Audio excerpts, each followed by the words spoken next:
Assalamualaikum warahmatullahi wabarakatuh. Waalaikumsalam warahmatullahi wabarakatuh. Kami dari kelompok 7 akan mempresentasikan pendidikan dan pembangunan. Perkenalkan, kami kelompok 7 yang pertama itu ada Dina Hasya Dwipa dengan NIM 2009267, Nisana Hanifah dengan NIM 2007590, Nomor Mumtaz dengan NIM 2008799, dan saya Wulandari dengan NIM 2003552. Pendidikan dan pembangunan terdiri atas esensi pendidikan dan pembangunan, sumbangan pendidikan pada pembangunan, pembangunan sistem nasional, pembangunan nasional, peranan pembangunan nasional. Materi pertama akan disampaikan oleh Ms. Nurhanisa. Untuk Nisa saya persilakan. Baik, terima kasih kepada moderator yang telah mengizinkan saya untuk menyampaikan materi pada kesempatan kali ini. Baik, materi pertama yang akan saya sampaikan itu mengenai esensi pendidikan dan pembangunan. Nah, sebelum kita membahas sebelum kita membahas esensi pendidikan dan pembangunan, mari kita bahas pembangunan terlebih dahulu. Pembangunan biasanya diasosiasikan dengan pembangunan ekonomi dan industri yang selanjutnya diasosiasikan dengan dibangunnya pabrik-pabrik, jalanan, bangunan, jembatan, alat transportasi, komunikasi, dan juga sebagainya. Namun, pembangunan dalam arti yang terbatas pada bidang ekonomi dan industri saja belumlah menggambarkan esensi yang sebenarnya dari pembangunan. Jika kegiatan-kegiatan tersebut belum dapat mengatasi masalah-masalah hakiki, yaitu terpenuhinya hajat hidup dari rakyat baik material maupun spiritual. Nah, esensi pembangunan ini bertumpu dan berpangkal dari manusianya, bukan pada lingkungannya seperti perkembangan ekonomi. Hakikat pembangunan nasional adalah pembangunan manusianya. Manusia dapat dipandang sebagai objek dan subjek dari pembangunan, yaitu dapat dipenuhinya hajat hidup manusia yang dapat diartikan bahwa tujuan akhir dari pembangunan adalah manusianya. Nah, manusia sebagai objek itu dipandang sebagai sasaran yang dibangun. Pembangunan meliputi ikhtiar dalam diri manusia. Nah, ikhtiar di sini itu disebut dengan pendidikan, yang dimana berupa yang satu yaitu pembinaan pertumbuhan jasmani, yang kedua perkembangan rohani, yang di dalamnya terdapat kemampuan penalaran, sikap diri, sikap sosial, sikap terhadap lingkungannya, tekad hidup yang positif, dan juga keterampilan kerja. Nah, sedangkan dalam subjek, manusia dipandang sebagai subjek pembangunan dikarenakan kemampuan menganggap lingkungan secara dinamis dan kreatif, baik lingkungan alam maupun lingkungan sosial atau spiritual. Next. Nah, di sini kita dapat lihat kesimpulan dari pendidikan, esensi pendidikan dan pembangunan. Yang satu adalah pendidikan merupakan usaha dalam diri manusia, sedangkan pembangunan merupakan usaha keluar dari diri manusia. Nah, yang kedua adalah pendidikan menghasilkan sumber daya tenaga yang menunjang pembangunan, dan hasil pembangunan dapat menunjang pendidikan. Dan yang terakhir adalah pendidikan dan pembangunan itu saling mengisi. Next. Materi kedua yang akan saya sampaikan itu mengenai sumbangan pendidikan pada pembangunan. Nah, pendidikan itu adalah upaya yang hasilnya tidak dapat secara langsung dapat dilihat. Perlu adanya penantian yang cukup panjang antara dimulainya proses usaha dengan tercapainya hasil. Nah, pembangunan itu dipandang sebagai sistem makro, maka pendidikan merupakan sebuah komponen atau bagian dari pembangunan. Sumbangan pendidikan terhadap pembangunan itu ada 4 poin. Yang kesatu dalam segi sasaran pendidikan, yang dimana tujuan citra manusia dalam pendidikan itu adalah terwujudnya citra manusia yang dapat menjadi sumber daya pembangunan yang manusiawi. Sedangkan menurut Profesor Dr. Slamet, tujuan pendidikan itu adalah menghasilkan manusia yang baik, yang dimanapun dia berada, akan memperbaiki lingkungan tersebut. Nah, yang kedua, poin kedua itu adalah dalam segi lingkungan pendidikan. Nah, peran pendidikan dalam berbagai lingkungan itu ada yang satu adalah lingkungan keluarga. Keluarga ini adalah tempat di mana kita pertama kali berinteraksi, sehingga lingkungan keluarga adalah pendidik pertama sebelum kita mendapatkan pendidikan di sekolah. Dalam lingkungan keluarga ini kita dapat mendapatkan didikan dalam segi kecekatan, kesopanan, moral, serta keyakinan religius. Yang kedua adalah lingkungan sekolah. Dalam lingkungan sekolah, kita dapat mendapatkan sebuah pengetahuan, keterampilan, dan juga sikap. Dalam lingkungan sekolah itu ada dari tahap SD dan sekolah lanjutan, itu dapat memberikan kita bekal dasar, bekal kerja yang bersifat aplikatif. Sedangkan jenjang SMK dan perguruan tinggi dapat memberikan sarana penunjang pembangunan di berbagai bidang. Dan yang poin terakhir dari segi lingkungan sekolah itu adalah lingkungan masyarakat, yang dimana memberikan bekal praktis untuk berbagai jenis pekerjaan. Nah, poin ketiga dari sumber pendidikan dan pembangunan itu adalah dari jenjang segi pendidikan. Segi jenjang pendidikan ada 3 poin. Yang satu ada jenjang pendidikan dasar, jenjang pendidikan menengah, dan juga jenjang pendidikan tinggi. Yang terakhir dari sumbangan pendidikan pada pembangunan itu ada segi pembidangan kerja atau sektor kehidupan. Nah, pembidangan kerja menurut sektor pembangunan itu di bidang ekonomi, hukum, sosial, politik, keuangan, perhubungan, komunikasi, pertanian, pertambangan, dan juga lain-lain. Nah, pembangunan sektor kehidupan itu adalah aktivitas pembinaan, pengembangan, dan pengisian bidang-bidang kerja tersebut agar dapat memenuhi hajat hidup warga negara. Dari itu kita dapat menyimpulkan bahwa pendidikan menyiapkan manusia sebagai sumber daya pembangunan lingkungannya. Dan yang kedua adalah pada instansi terakhir, manusia itu adalah sebagai kunci pembangunan.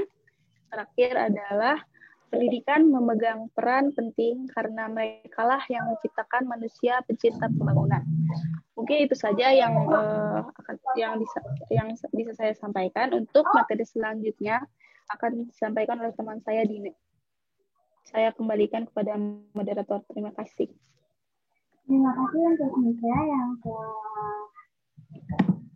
memberikan penjelasan para materi. Selanjutnya saya persilakan untuk Dina untuk memaparkan materi selanjutnya.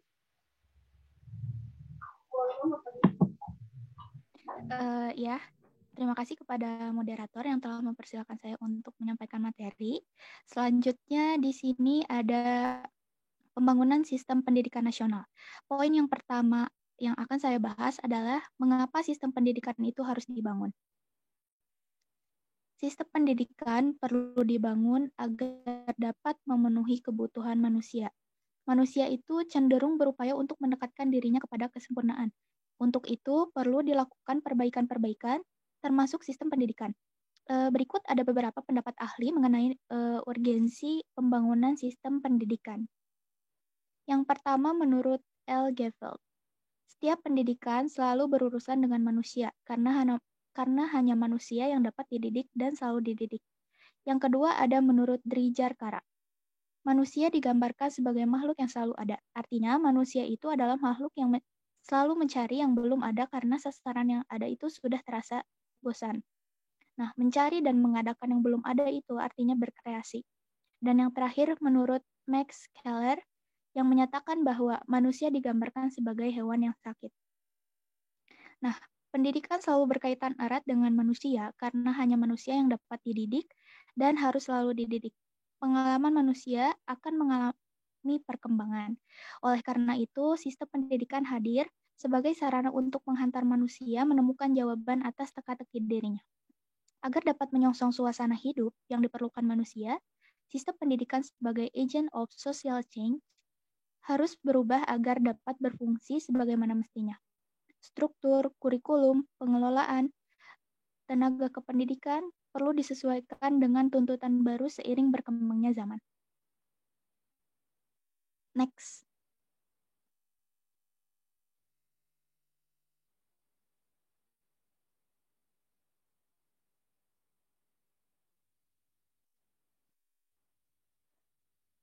Selanjutnya ada wujud pembangunan sistem pendidikan nasional.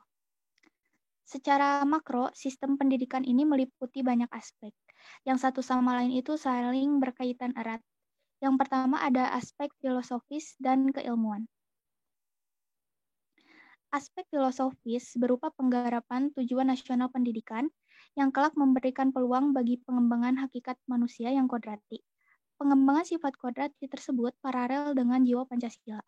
Filsafat Pancasila ini menggantikan falsafah pendidikan penjajah secara total.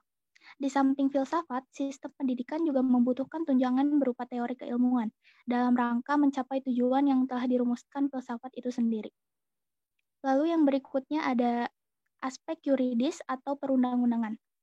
Beberapa pasal yang secara umum melandasi pendidikan itu ada yang secara eksplisit terdapat pada pasal 31 ayat 1 dan 2 serta pasal 32. Secara implisit terdapat pada pasal 27 ayat 1 dan 2 serta pasal 34. Dan pasal-pasal tersebut sifatnya masih global.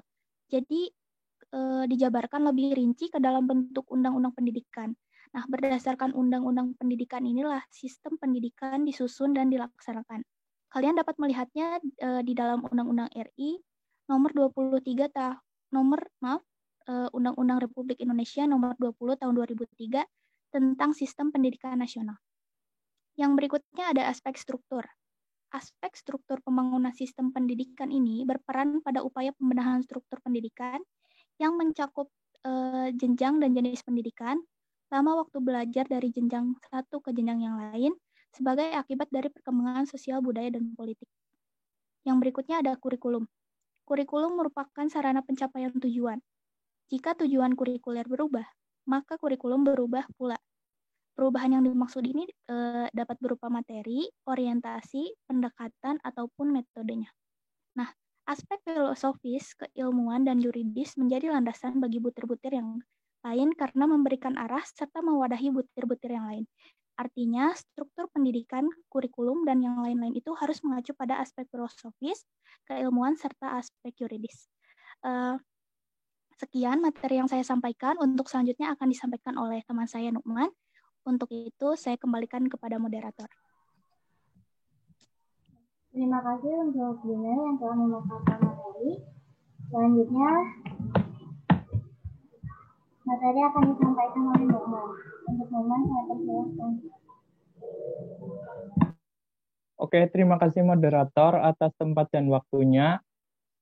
Oke, teman-teman, kali ini saya akan mempresentasikan mengenai poin yang keempat, yaitu pembangunan nasional.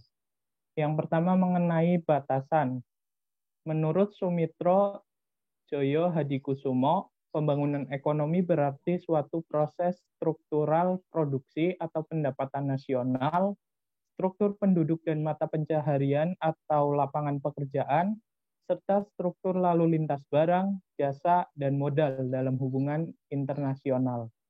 Jika konsep ini kita terapkan kepada pengertian pembangunan nasional, maka kita akan bisa menarik kesimpulan atau batasan bahwa pembangunan nasional berarti suatu proses perubahan struktural kehidupan bernegara kebangsaan yang tercakup di dalam struktural politik dan pertahanan keamanan, struktur ekonomi, serta struktur tata masyarakat dan budaya. Selanjutnya, tujuan pembangunan nasional. Untuk masyarakat masa depan, tujuan pembangunan nasional adalah untuk mencapai negara kesatuan yang berkedaulatan rakyat serta adil dan makmur berdasarkan Pancasila, sehingga mampu melindungi segenap bangsa Indonesia dan seluruh tumpah darah Indonesia. Kemudian memajukan kesejahteraan umum, mencerdaskan kehidupan bangsa, dan ikut melaksanakan ketertiban dunia yang berdasarkan kemerdekaan, perdamaian abadi, dan keadilan sosial. Kemudian mengenai strategi pelaksanaan. Rangkaian upaya pembangunan nasional ini dibagi dalam 2 tahap, yaitu tahap pembangunan jangka panjang yang berlangsung selama 25 tahun dan tahap pembangunan jangka pendek yang berlangsung selama 5 tahun. Strategi dasar pembangunan nasional selama kurang lebih 30 tahun ini bertumpu pada pembangunan ekonomi yang kemudian akan terkait dengan pembangunan di bidang lainnya. Next.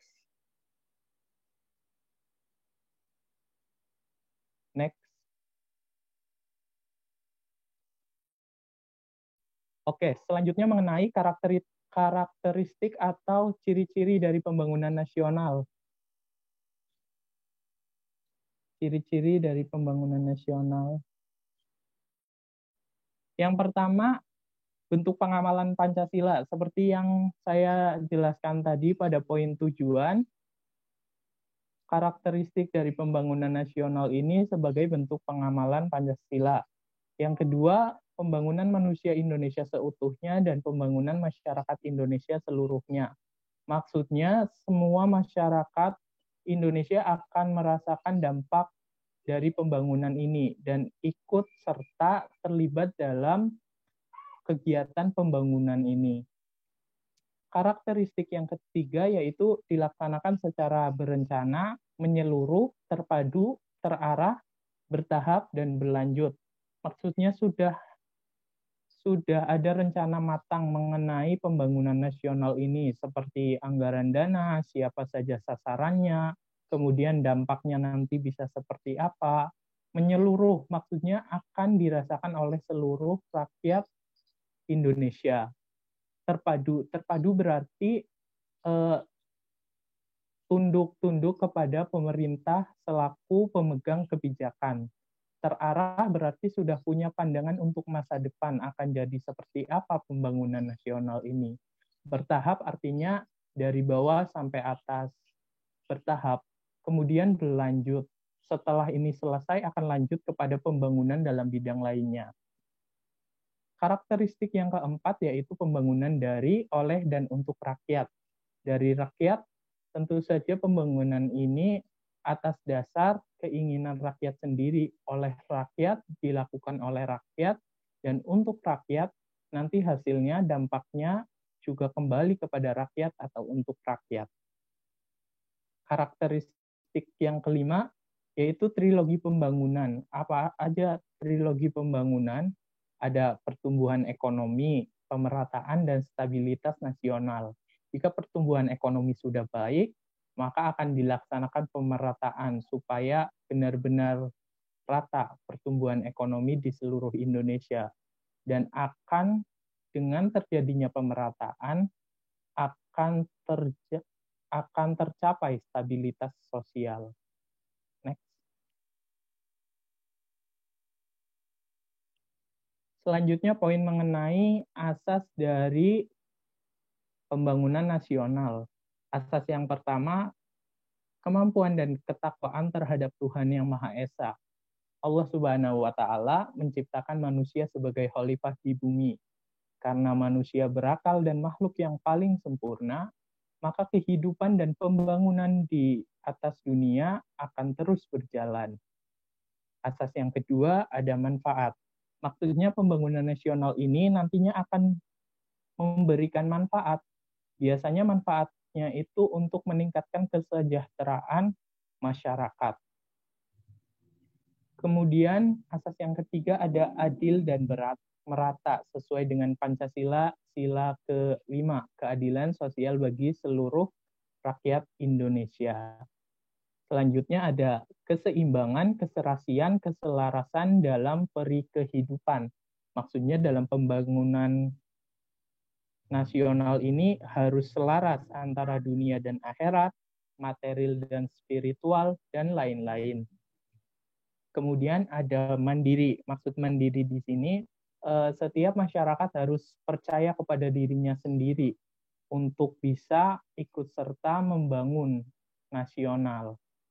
Kemudian hukum. Dalam pembangunan nasional semuanya harus tunduk kepada hukum. Selanjutnya ada iptek. Diharapkan terjadinya pembangunan nasional ini akan berdampak kepada kemudahan dan keberlangsungan hidup ke depannya menjadi lebih baik. Next.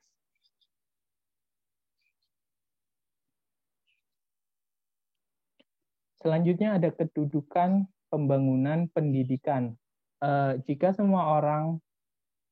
pembangunan pendidikan itu maju dan semua orang terdidik atau menjadi ahli di bidangnya, maka akan berkaitan juga dengan bidang lainnya. Misalnya pada bidang ekonomi, jika banyak ahli ekonomi, akuntan, dan lain-lain, maka bidang ekonomi akan maju. Begitu pula dengan bidang-bidang lainnya, seperti kesejahteraan rakyat, pendidikan, dan kebudayaan. Kemudian ada bidang agama dan kepercayaan terhadap Tuhan Yang Maha Esa. Bidang iptek, bidang hukum, bidang politik, bidang pertahanan. Seluruh bidang tersebut akan maju jika semua orang terdidik dan menjadi ahli dalam bidangnya. Next.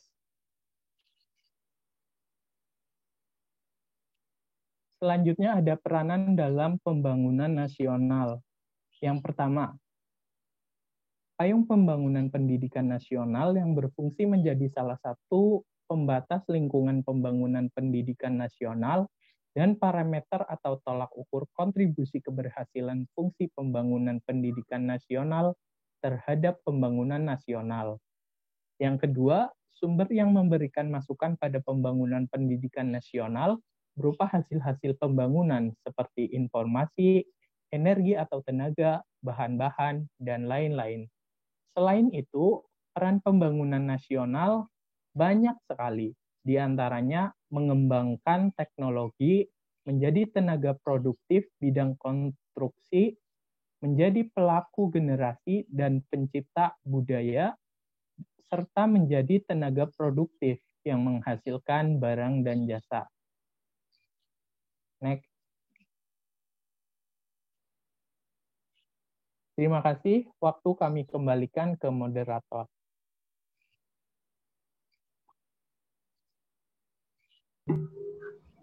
Sekian kelompok presentasi kelompok kami. Mohon maaf apabila banyak kesalahan. Wassalamualaikum warahmatullahi wabarakatuh. Waalaikumsalam warahmatullahi wabarakatuh.